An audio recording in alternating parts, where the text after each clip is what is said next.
जैसे कि आप जानते हैं आज जस्टिस आलोक के आराध्य और जस्टिस विपुल पंचोली साहब शपथ दिलाई गई। लेकिन इनकी शपथ के साथ ही कॉलेजियम पर एक दागदार सवालिया निशान हमेशा के लिए लग गया है।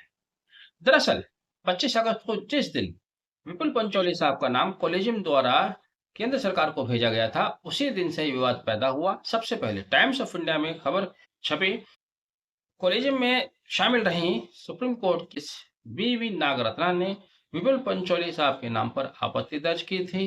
वह उनके नाम से सहमत नहीं थी। उन्होंने कहा था कि जस्टिस विपुल पंचोली का गुजरात हाई कोर्ट से बिहार हाई कोर्ट 2023 में ट्रांसफर किया गया था। यह ट्रांसफर कोई असामान्य नहीं था, उनकी मीटिंग्स मंगाई जानी चाहिए। और भी बहुत सी बातें उन्होंने कही थी। उसके बाद से विवाद बढ़ता गया। अगले ही दिन सीजेआर यानी कि campaign for judicial accountability and reform के द्वारा एक पत्र जारी किया गया।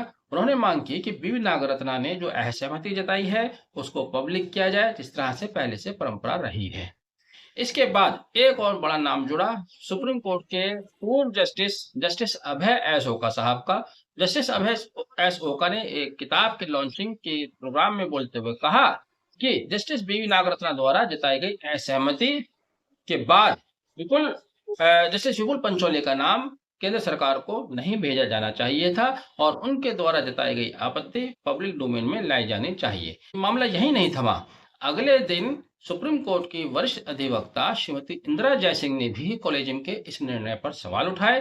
उन्होंने कहा कि सुप्रीम कोर्ट महिलाओं के साथ भेदभाव कर रहा है, क्योंकि यहाँ पर अभी महिलाओं का जो रेशियो है वो 32:1 का है, यानी कि कुल 33 जजेस में केवल एक महिला जज थी, बाकी तमाम पुरुष जज थे। इसके अलावा इंदिरा जयसिंह ने यह भी कहा कि गुजरात एक छोटा राज्य होने के बावजूद वहां के जजेस की संख्या अब 3 हो गई है।